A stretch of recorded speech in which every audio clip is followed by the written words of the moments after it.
Welcome to the commentary booth, where we watch and you guessed it, commentate on the week that was in movies and TV. I'm your host and play-by-play commentator, and each week I'll be joined by a rotating cast of color commentators to help you find your next viewing treat. This week I'm joined by the leader of the Bad Bitch Nation and PWA star Kingsley. Welcome to the show. Hi, thanks for having me. How is life treating you at the moment now that we're free and back to training and everything? It's nice to be free, huh?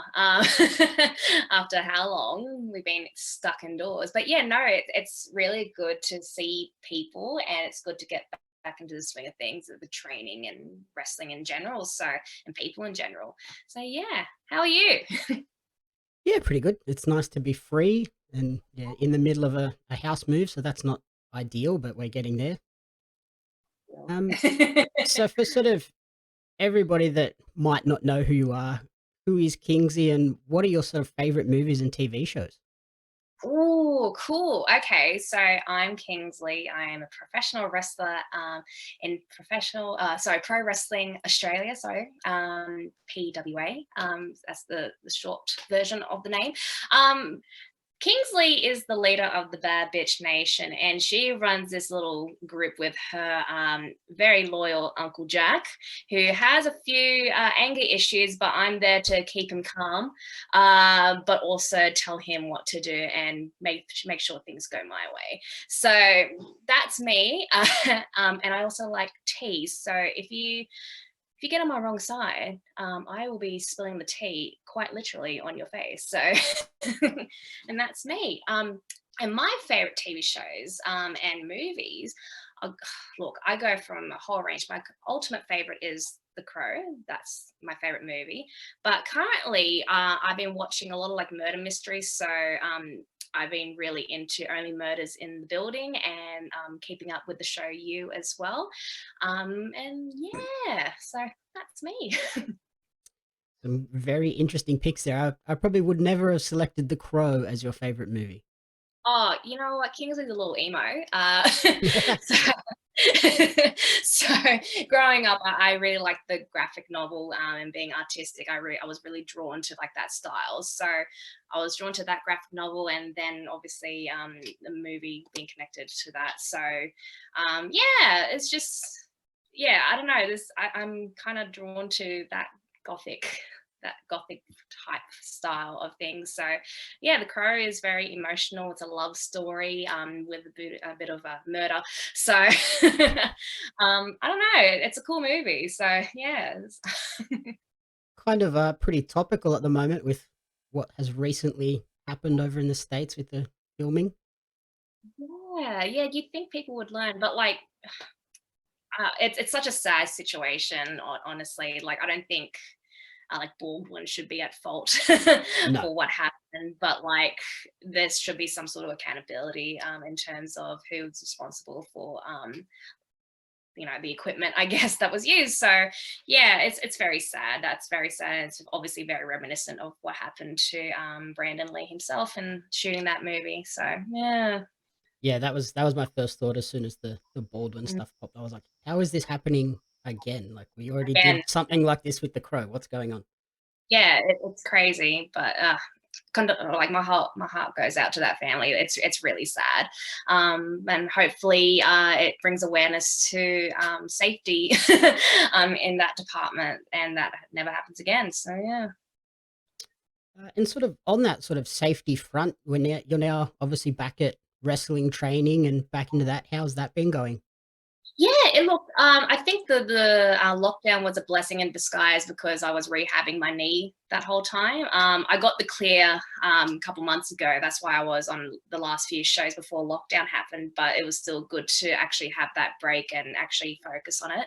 And it's a lot better now. It's still a bit at the moment, but like all injuries, you got to work on it. So yeah, it's been a process getting back in and making sure my knee and everything else works properly. Get rid of the ring rust as well. So yeah, it's been good. It's been very very good. And you've got what, three shows already announced for the PWA comeback. We've I got know. the Academy Showcase. We're going to need a montage on November 13th. Yes, Uh, yes. Now We Conquer Live on December 3, which is the return to Max Watts. I've already got my front row ticket for that one.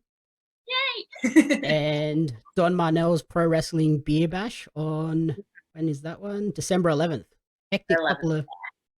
Hectic few weeks coming up for you guys by the looks of it. Yeah, it's gonna be very, very, very, very busy. But we're all very excited. It's just I hate that we had to postpone so much. But I don't know. Now we're back into it. We have 3 shows coming up, and I just hope everyone's just as excited as we are coming back. So, yeah, it's all coming. I imagine seeing your trainer Robbie doing so well overseas, and also like Grayson Waller and Persia Pirotta killing it over at Yeah. NXT. Must be exciting to see them doing that, and inspiring for you guys coming back now as well.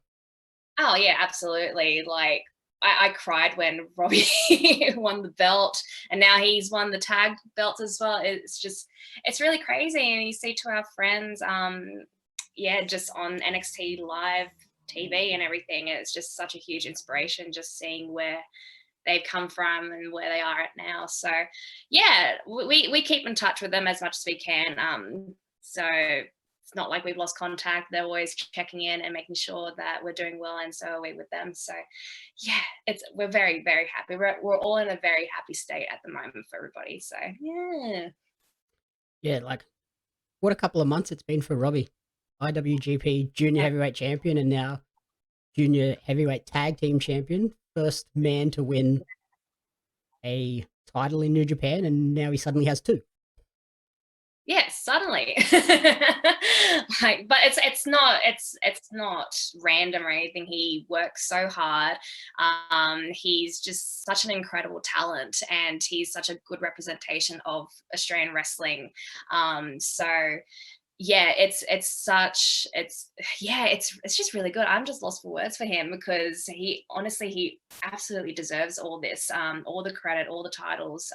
It's not for nothing. So hey Robbie, we love you if you're watching this. And then sort of what do you have planned? Can you announce like sort of what you've got coming up in the next month, like with the PWA shows? Do you know who you'll be in there with? I'm not too sure, but I also like to keep things under the radar as well. So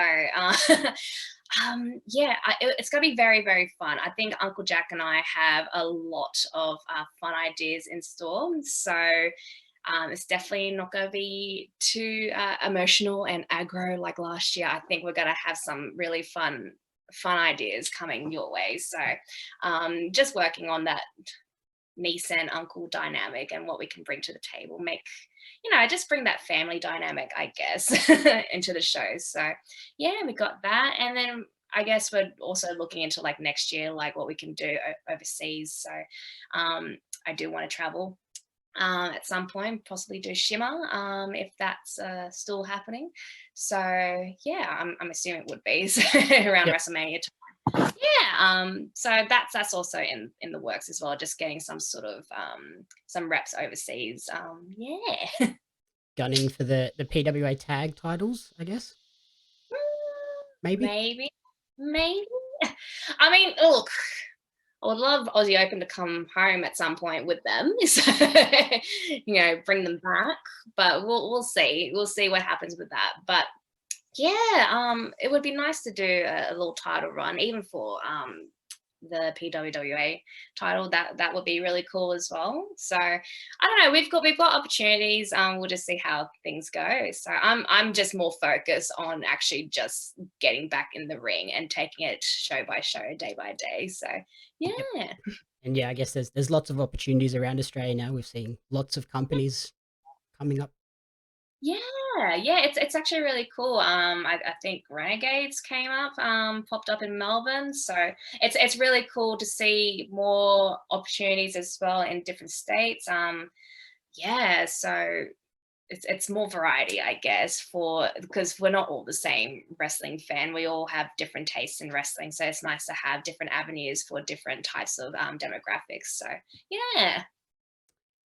And then on to sort of the main topic of the TV shows and movies. You mentioned watching You. How are you Have you finished the newest season? Absolutely, I have. It's crazy. It's just crazy. So he's a bit of a pick me boy, isn't he, Joe? He's just sort of like, I'm not like most boys. His sort of attitude towards life. I'm a huge fan of you. And you think it finishes, but then they just leave you on a cliffhanger, and it's just like, what else can they do? you Mhm. know? So who's gonna die next? So but I really like this season. I don't know where to begin to talk about it, honestly. So yeah. So yeah, like I it is one of those shows where you can't watch one episode and then be like, "That'll do, I'll watch another one in a couple of days or tomorrow or something." It's every Yeah. episode ends on that cliffhanger where you need to watch the next one just to find out what happens. Mm. Um, Yeah, right. And it's just there were some characters in the latest season. I think it was Sherry and her husband, Carrie, and they are ridiculous. I absolutely loathe them. I just want to be like, ugh, I get it, Joe. Like, I understand why you don't like them, But towards the end, right at the end, I'm just like, I like them. I don't know why, but I really, really like them. They just became so relatable all of a sudden, but in such a weird, quirky, stupid way. Um, I want to get into it so much without spoiling anything, just in case. But I really like that character arc with Sherry and Carrie. I hate saying their names too. yeah, Sherry and it's a weird dynamic with their names, and episode yeah, 7 gets pretty full on pretty quickly. yeah, right. It kind of came It's out of nowhere for me. I was like, "Whoa, whoa, we're going like here now." we're going there, yeah. Just every episode really is just like, where are we going? How just and love can go to therapy. That's all I gotta say. Mhm. They did with each other, but I think as an individual, she really needs to sort out her stuff. So um what else do we need to talk about you? Where do we want to go with with this, Jamie? What do you think about you? What are your thoughts? I really liked this season. I found it started really well, and then it kind of dipped in the middle a little bit for me and then came back strong. Yeah. Um, I liked the new dynamic it introduced with sort of Joe, like, at the start, he was kind of normal for a little bit. He Mm, was just happy mm, with his life, and mm, Love was the one being crazy, and he was trying yeah, to rein her in, but then yeah. halfway through, Joe resorts back to his old ways of just obsessing over a new girl. Mm, And then that's when yeah. everything falls off the rails and everything goes crazy. Yeah, 100%. I really liked in episode 1 where you think this is going to be the storyline that drags out with the neighbor, but it gets cut off Mhm. right at the start. And I'm just like, where are we going with this? It's crazy.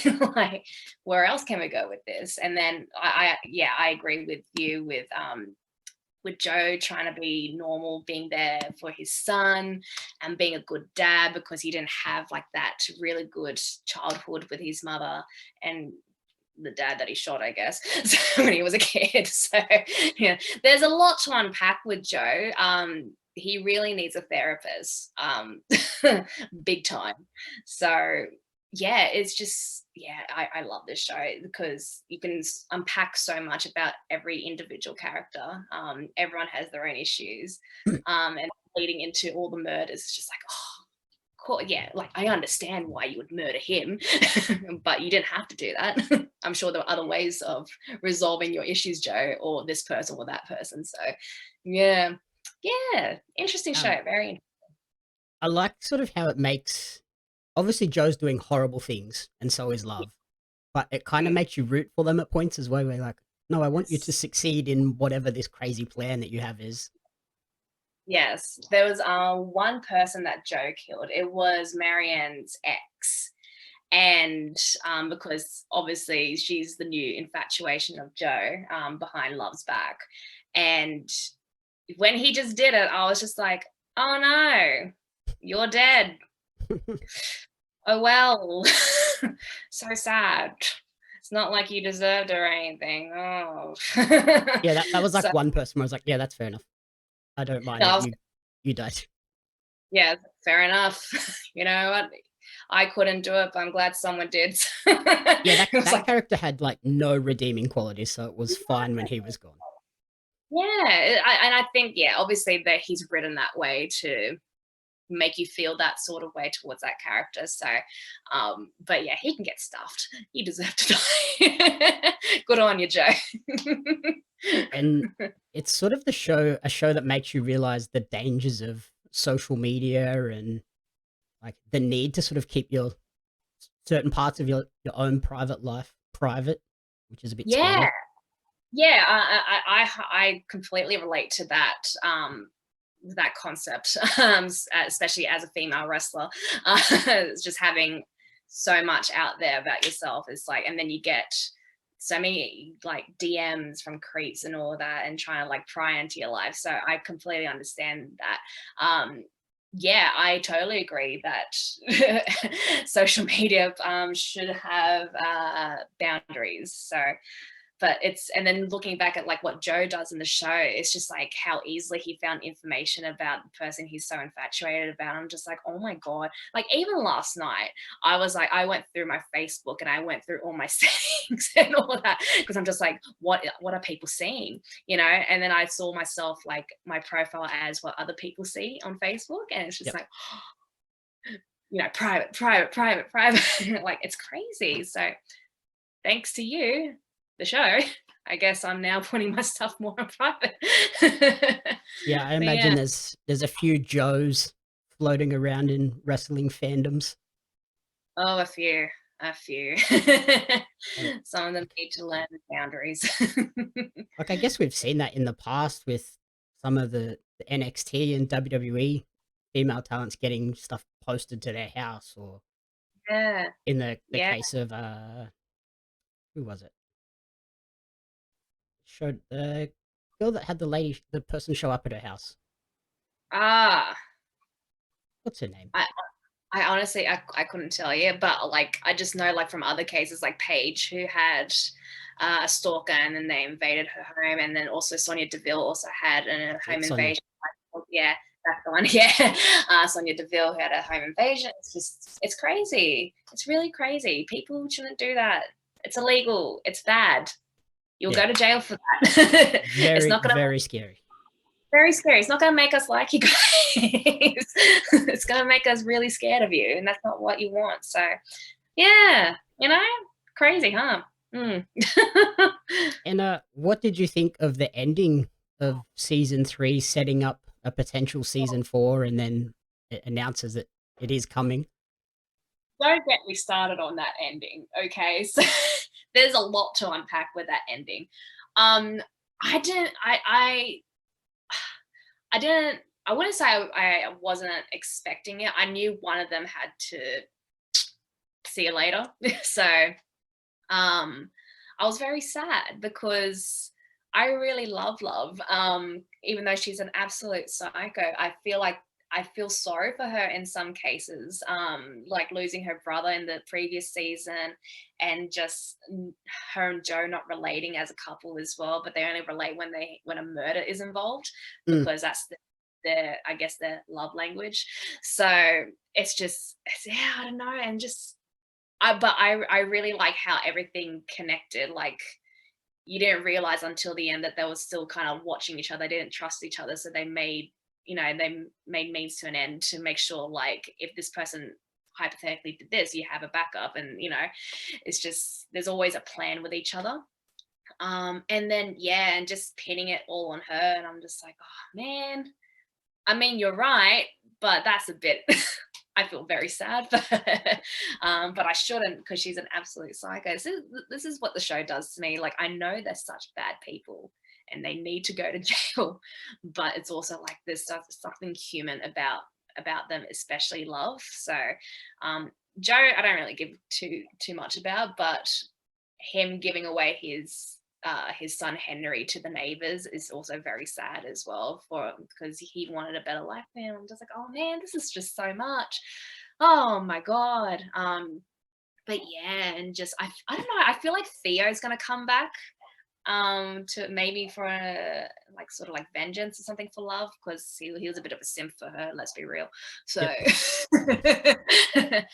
but I also want to see like maybe if Ellie from season 2, the girl, that the sister of Delilah, who he was giving money to because he felt bad for murdering his sister, I guess. So, but I want to see maybe she makes a comeback and see, where that goes. And of course he's in France. Of course he's in Paris, the city of love. Mm-hmm. Of course. How cliche.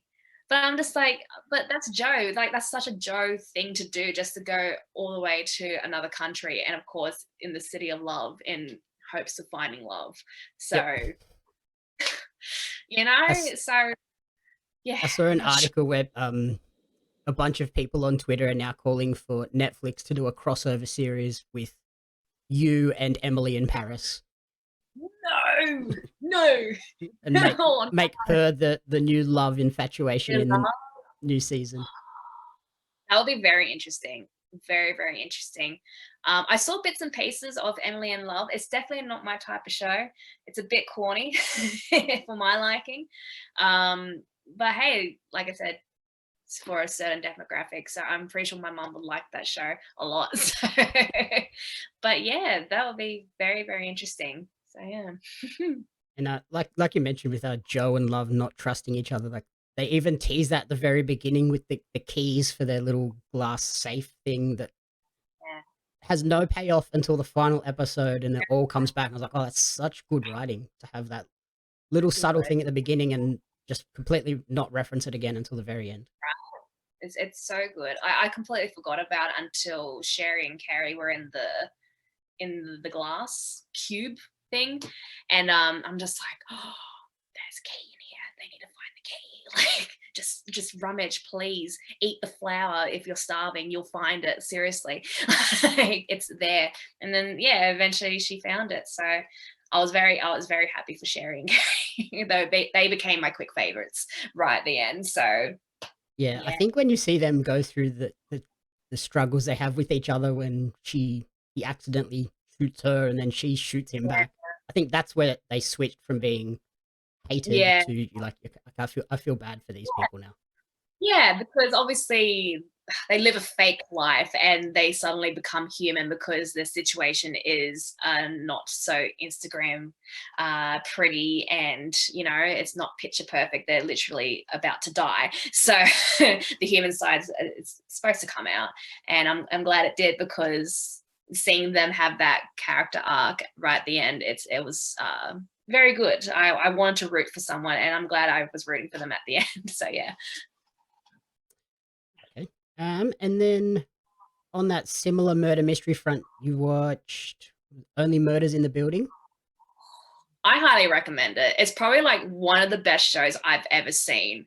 I hated the fact that it was one episode per week, Mhm. but I guess that's what gets you hooked, because you just you're thinking about it. You're thinking about who could have done it. Have you seen it? Because Yep. I'm so okay, great. Yep. I watched all of it. How good is it? It's nice to see Selena Gomez in something completely opposite, but also Steve Martin and Martin Short, like just like such classic characters, and like people you grew up with, like essentially just solving a murder. It's really cool. It's a really, really cool, and I like how the concept of like not really knowing who you're living next door to, Mhm. how like they're linked to this person, what they know about that person. It's very gossipy and I love it. So it's very Kingsley. I need to be really into that. Very um, very spill the tea moments for a lot of people in that very, show. yeah, with a splash of murder. So no, it's such a fun show, and I love the ending of that season, because like with you, I'm just like, what can they do? What else can they do? And it makes you think of like, oh my god, another murder. Oh my god, like another thing happened. who did it this time? And just the fact they were framed at the end. Oh, there's just so much happening. It was just like it's like I love murder podcasts and like shows and all that, true crime, and it was just sort of like just such a dream to have all that in one show. Yeah. I don't know. What are your thoughts? I think that's where the week to week release worked so well, because it had that very true crime murder podcast feel, where an episode finished and instead of just binge watching and getting the answers, you had to sit and think about it yourself and connect all the info yourself, and then you would get a little bit more the next week. Yeah, I really liked it. It was annoying for me at first because I am a person who has to know everything. I need to be one step ahead of this person, and just to make an informative decision. But yeah, just sitting for a week and then trying to like connect the dots like a real detective, I guess. Yeah, and just making you make decisions and like questioning like what you wouldn't usually question. Like I was questioning Oscar's dad the whole time. I was just like, they only saw him once, and like he had a great motive for the murder, I reckon, because he could have been really angry that his son got framed for something that he didn't do for all this time. So maybe he murdered the people responsible for his son's imprisonment. And I'm just like, I was so strong on that. I was like, it has to be him. Like no one else has touched on this. Like no one else has shown him on screen for like, not even more than 5 seconds. It has to be him. Because like it could be like a big swerve at the end, like, oh, it's the dad all the time. Nah, it was very clear who it was right at the end. I was just like, you know what, I accept this. It was her all along. So the bassoon player. So yeah, she was sus at first. I was just like, I questioned her the moment she put like a paper under the door. And I'm just like, this is an important detail. And this is how psycho I get with these shows. Like, I question everything. Like she put a paper and that links to that. I'm just like, maybe she's a suspect. And then the cat guy, and I'm just like, oh, maybe it's the quirky cat guy. But no, it was It's always Janel. the quirky cat guy. You got to question the quirky cat guy. Like, we're all sus. Like, let's be real. Like, anyone who's into cats, like, we love you, but you're a bit weird. Like, take it from me, I have a cat as well, so, and I'm a bit weird. So it takes one to know one. I'm not a murderer, though, just so you know. I promise you that. So FBI, if you're listening. I haven't done anything. She only murders people in the ring. That's exactly. Only in the ring. Only murders in the ring. That should be it. You know what? That's a great show name. I'm gonna pitch that. Thank you, Jamie. Yes, I can't wait to see that on a poster now. I'm gonna. I'll credit you. Don't worry. I will go crazy when I see that poster. Yeah. Did you like the way, much like you, where this one circled right back to the very start, like the scene with Selena and the body, like goes right back to the very first thing we see in the entire series? I loved it because, again, I completely forgot about it. And then as like all the chaos was happening, I'm just like, hang on, I've seen this before. And then it led right back to the start. I'm just like, oh, it makes sense. Everything makes sense. But also, where are we going with this? Also, I thought it was Oscar that got murdered, and I was freaking out because I love Oscar with a dying passion. I don't know. He's just like a cool character, and he's quite nice to look at. But I was so sad for like 2 seconds. I was like, oh my god, not Oscar. And then the body of that woman rolled over. I'm just like, oh, okay, that's okay. She was really rude, so that's fine. I can live without her. So how morbid is that? Like, I would never say that about real life, by the way. This is just a show. Yeah. I think the way that the characters are written, it's kind of designed that way, where you're just like, okay, I'm okay with that person. That I'm happy for that to set up for the next season. Yeah. Which they have confirmed is coming. Season 2 is coming, so that's good. I'm very happy. I was very sad for the jumper though, stained with all that blood. It's a nice jumper. So myself and Will Keatis, we were like really into this show during lockdown. So we were really into it. And we're like, that jumper is really cool, we got to find it. We can't find it anywhere. And we're just like, we just hope that they release like official merch for this show, and that rainbow hoodie is right there. It's ready to go. I'm just like, yeah, let's go. Hasn't Yeah, happened yet. that would easily be a big seller, I think. Big sell. But knowing our luck being in Australia, they probably like release it in their winter, but it's like our summer or something. You know what I mean? So Yep. knowing us, but I'd still buy it. Yeah, like for me, last time I spoke about the show on an episode where there was still like 3 or 4 episodes left. Hmm. So it started really strong, or started a bit rocky for me actually, and then Yeah. because it had that weird tone where it was kind of a murder mystery, but it also had lots of Yeah. comedy in it, and I wasn't quite sure how to feel about it. Mm. But as the Mm. story progressed, it sort of found its footing with me, and I think it Mm. found its voice and style at the end, and I'm all in Yeah. for season 2. Yeah. 100%. Like, I don't know. I was really, really into it at the start. Like, I don't know, but I'm very biased because obviously true crime fanatic and everything. So I was really into it. And also I feel like Steve Martin and Martin Short really brought like a really nice dynamic, especially with Selena Gomez, who I'm not even really a big fan of. I think she's a bit of a whisperer. She kind of talks like this all the time, like, in her songs and all that. Don't hate her or anything. She's just not someone I was like really, I don't know, I would never buy a ticket for her. Mhm. But I feel like Martin Short and Steve Martin really gelled the three of them together, and it was very quirky, and they made murder funny. As morbid as that sounds, but I think that's the tone that the show wanted, and I don't think a lot of shows can do that or have been done like that. So I totally understand where you're coming from, where it's like, what's the tone of the show, because I don't think a lot of shows have done that before, and I'm glad that they found their footing towards the end and everything, and became really interesting and a fun show. So yeah, that's my waffle on it. Yeah, I think that like Martin Short and Steve Martin, they kind of gave that father daughter dynamic, Yeah. and very Kingsley Jack Bonza-esque. Yeah, it is, isn't it? I relate very much to that because of my tag team dynamic as well. So, yeah, it's a very Kingsley Uncle Jack dynamic, which I think a lot of people relate to. So there's obviously, you're going to experience some sort of like fatherly figure in your life. So I think that show really does that to justice. Actually, it brings it out quite nicely, and it's not too in your face as well. It's just sort of like casually there, and then they just kind of grow into like the relationship as well. So it's really nice. I really like that part of the show. Yep. And now a quick word from our sponsors. First up is Maison de Femmes. They are an online jewelry boutique dedicated to the lovers, mystics, and dreamers.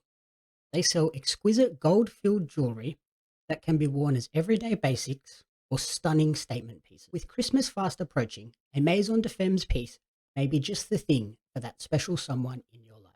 Check them out at maisondefemme.com. If you want a night filled with crazy stories and a ton of laughs, then Sam Wade's upcoming Sydney Comedy Festival show Mind Cave is not to be missed. Check it out at the Factory Theatre from November 4 and November 6th. And finally, if you're in need of a new logo, event poster, Twitch overlays or emotes, or any type of merchandise designs, then look no further than LF9 Design for all of your graphic design needs. The team at LF9 Design can create anything you need to suit all styles and budgets. Check them out on Instagram at LF9 Design.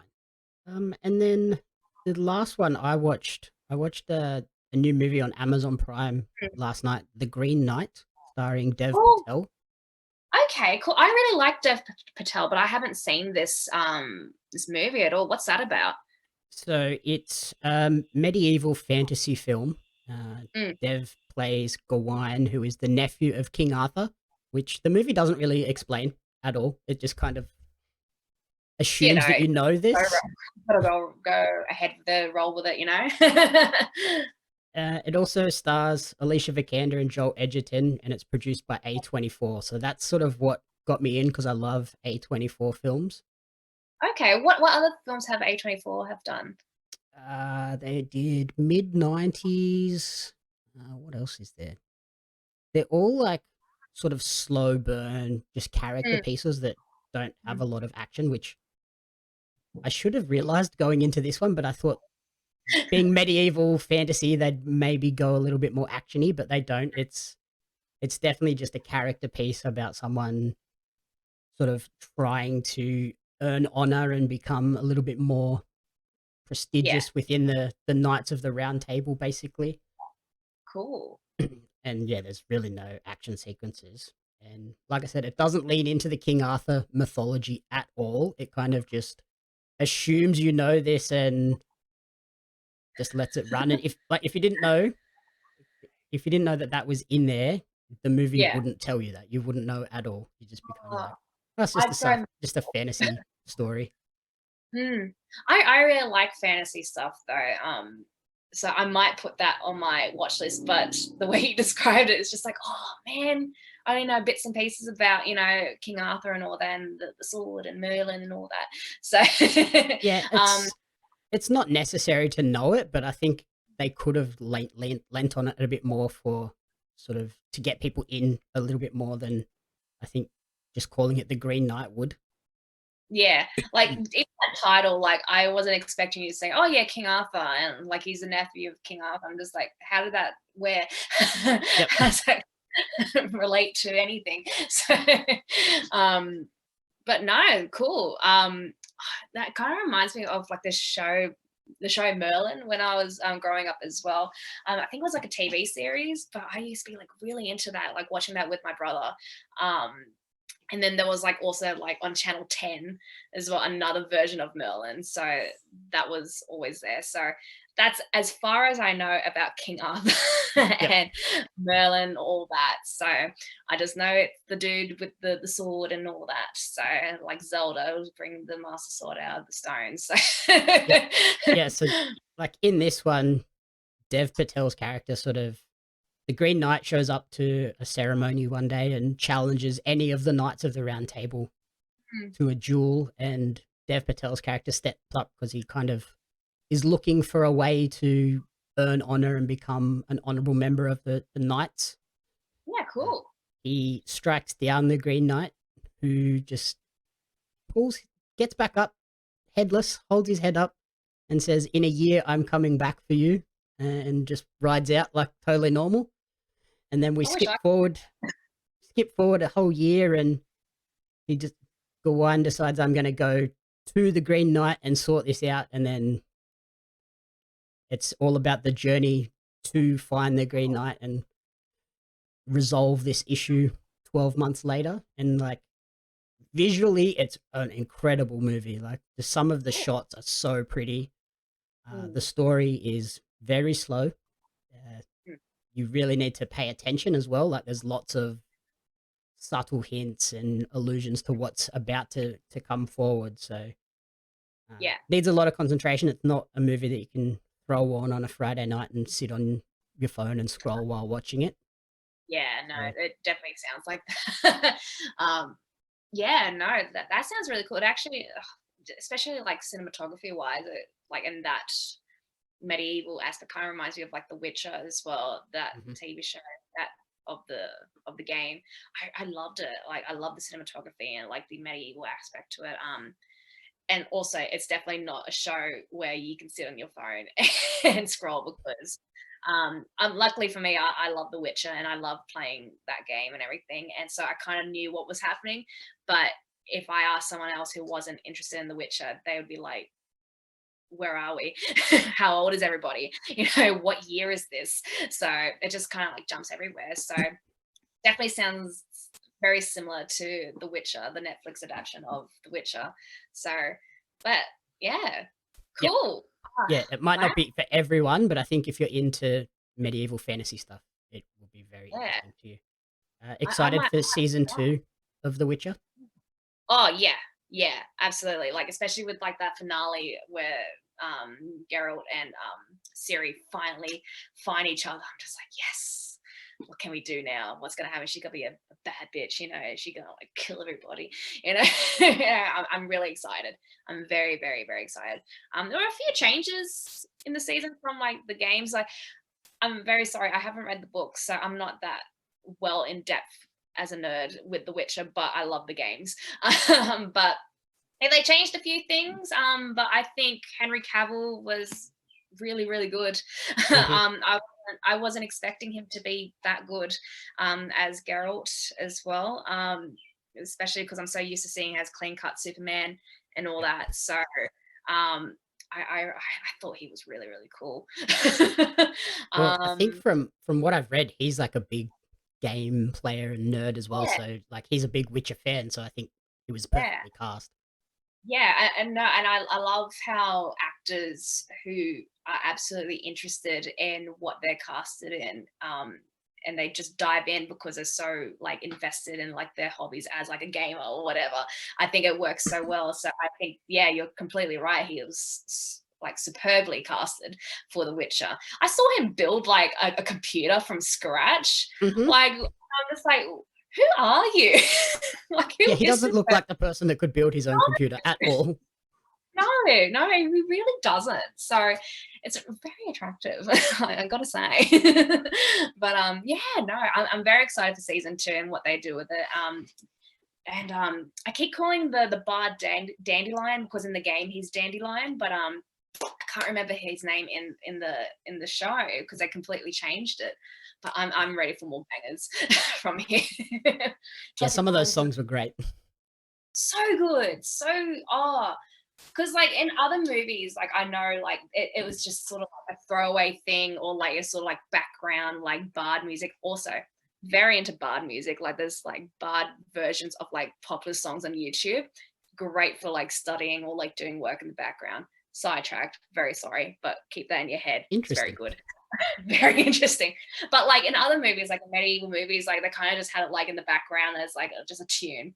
But with which I'm very glad that they actually like wrote songs and actually got like someone who's actually quite talented musically and all that, casted as the bard Dandelion, and whipped out those bangers, those medieval bangers, like bard style. So very good. I'm excited for season 2 and the Spotify playlist I'm going to create. Brilliant. Yeah. Um, and did you manage to watch AEW Rampage today? No, because I was moving like yourself, you know. I'm running around with boxes and you know preparing for a Halloween party. So this is the one Saturday I didn't actually watch AEW. I know Jude's at home. My partner, he's well in depth with AEW. He's like, yep, SmackDown and AEW. Put it on double screen. We're going to watch it at the same time. I'm going to catch up. He works. I don't know how he does it, but he does like 3 things at once, just surrounding wrestling. Wow. He's crazy. With me, nah, I got to do by the book. This task first, that task I'm next. the It's same. like, Like, one at a yeah, time. Let's focus and one pay at a attention closely to time. each one. Yeah, especially like even setting up this interview, we're like, you know what, right after AEW, we will have this interview. We're just like, we're going to do one thing. I'm just like, I agree, task by task, Jamie. But yeah, no, but in speaking of AEW, though, I'm very like excited to see how far they've come as well. Because at first, when I started watching it, I was just like, oh yeah, okay, it's starting off quite nicely, finding their footing and everything. But seeing them now, like how I'm really enjoying it. And just yeah, it's fun. It's reminding me that wrestling is fun. Mhm. So it's not just a job. Which I do want wrestling to be my full-time job at some point in my career at some point. But seeing AEW, it's like a nice little reminder that hey, this is a business and hey, wrestling is fun. So yeah, it's very enjoyable to watch at the moment. So yeah. Yeah, they're sort of proving that it can be a job, but you can also really enjoy the job that you're doing, which Yeah. I think we're seeing a lot out of Brian Danielson since like Yeah. he's been in what AEW for 6 weeks or something, and he's Yeah. already had 6 amazing matches. Yeah, he The one looks today sick was as very, well. very good. The one today was very good as well. Okay, I will jump on it as soon as I can once I drop a box here or there. But that's on my agenda, one of my tasks, my to-do list. But he looks sick. Hey, like he looks better than ever. Like I wish I was that ripped. But he was always quite a fit person. But then he comes into AEW and he looks better than ever. I'm just like, geez. And he looks happy. Like, he looks like he's really enjoying everything he's doing, even when he's getting pummeled by Minoru Suzuki. Or Yeah. Boy, great match.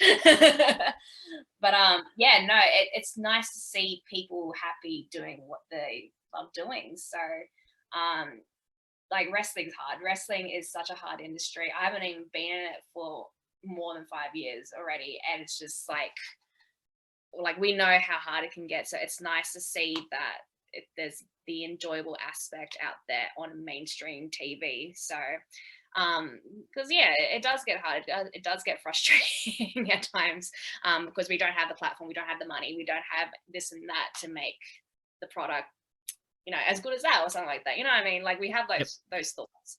But yeah, it's actually, it's a nice little reminder that hey, it's possible. So you can have a job that you enjoy.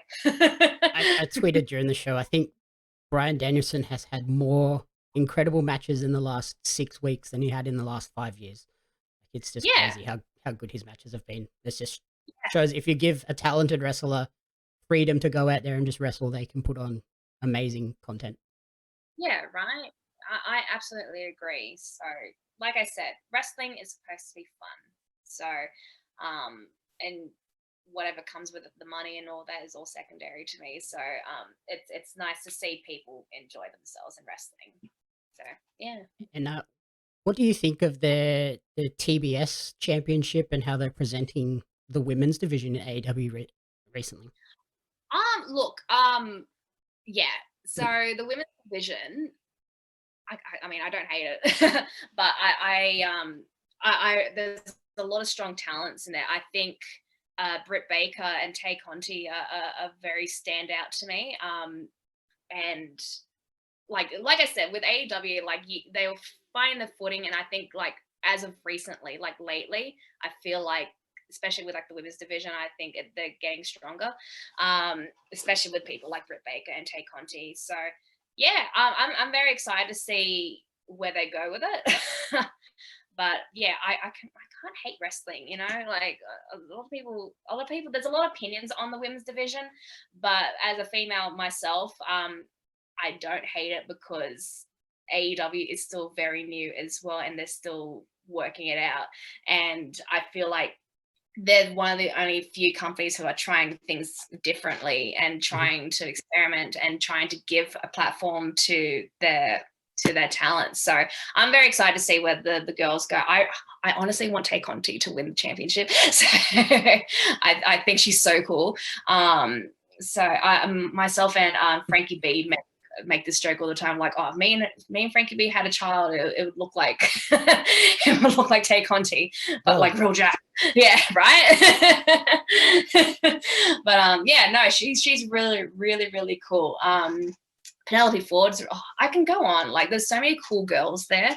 And I'm just glad that just seeing, like, not even being backstage or anything, like just seeing the product itself, it looks like a fun environment, and it looks like they're working with people who are giving them a platform to try things and to just have fun. So yeah, girls division, I'm very excited for them. I don't hate them at all. I just love the way that they've presented the women's world champion, and now they've got the TBS title, so the women's division is presented exactly the same as the men's. They just don't have a tag belt at the moment, which I'm sure will come eventually. Yeah, I think that's a great way of putting it.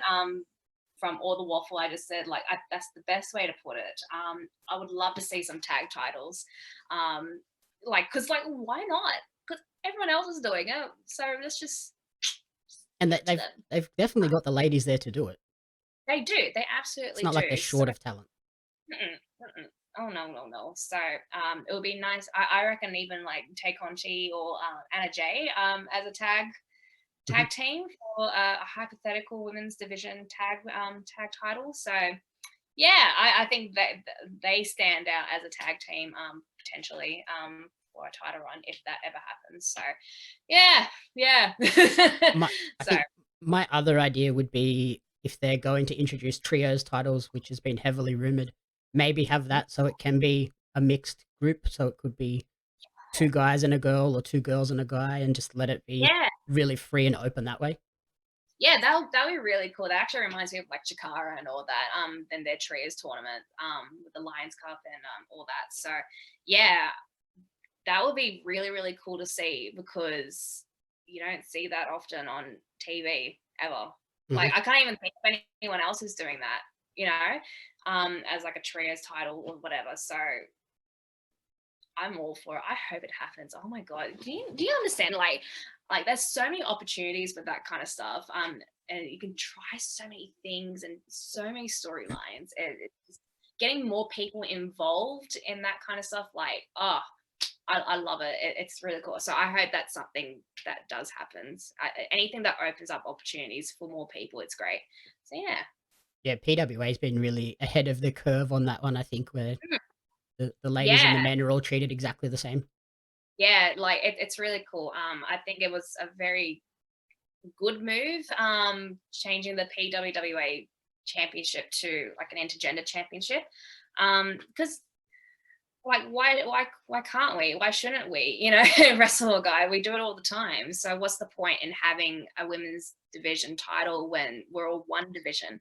So I think it's really cool. I understand people's perspective on intergender wrestling and maybe they're not really on board with it. That's fine. Like that's totally cool. But there's other companies who cater to that demographic. That's just not our demographic. We want equality. We want more opportunities for everybody. And yeah, I just think it's more fun just including everybody and not sectioning people by gender. So I think it was definitely the right move and I believe everybody's happy with it. So yeah, we'll see how that goes with that belt sometime soon. Yeah, Yeah, hopefully we see Kingsley wearing that title at some point. would be nice. Unfortunately, Sam Osborne though has taken it from the nations, so poor old Jess. She'll get it back one day, I think. So she's a superstar. But both of them are superstars. Don't tell him I said that. I low key love Sam Osborne. So despite his love for coffee and not tea, but I think he's a great champion. He's a fantastic champion. I think he deserves all the TV time in the world. He just looks like a superstar. He's like PWA's Randy Orton. so, so he's just so cool. You hate him, but you love him as well. So I think Sam's gonna have a great run until I come in. So So watch out, Sam. She's coming for you. watch out. You never know where I come from. The bushes behind a cupboard in your coffee. I'm gonna jump out. I'm gonna take it from you. So, so yeah, maybe not. Who knows? We'll see. Brilliant. What would be your top recommendation for people to watch this week? Oh, this week, look, like I said, if you haven't watched Only Murders in the Building, I highly recommend it. It's just such a good show. It's so good. It'll get you hooked in. On the same sort of wavelength, I've kind of rewatched what's it called? Murder on the Orient Express. Also another murder mystery based off Agatha Christie's book. And I've never read it as well, so I don't know if there's any changes or whatnot. But very cool story.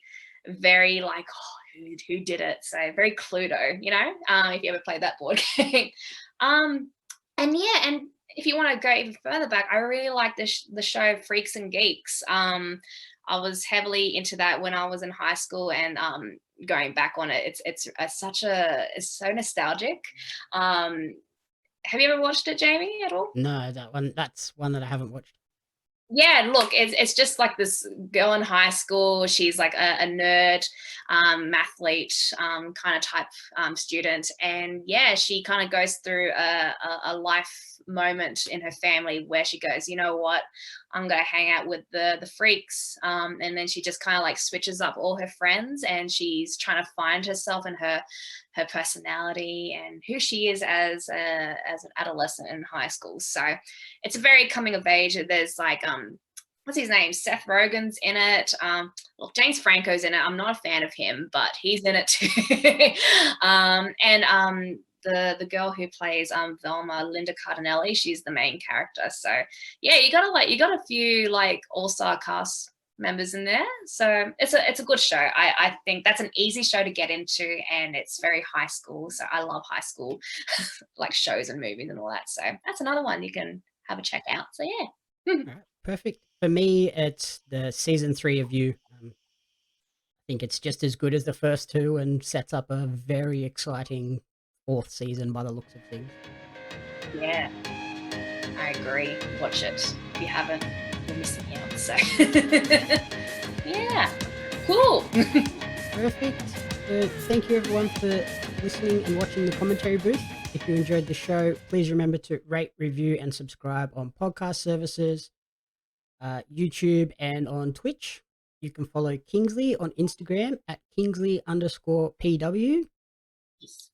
And you can follow me on social media at JamMeUps Media and at Pario Magazine.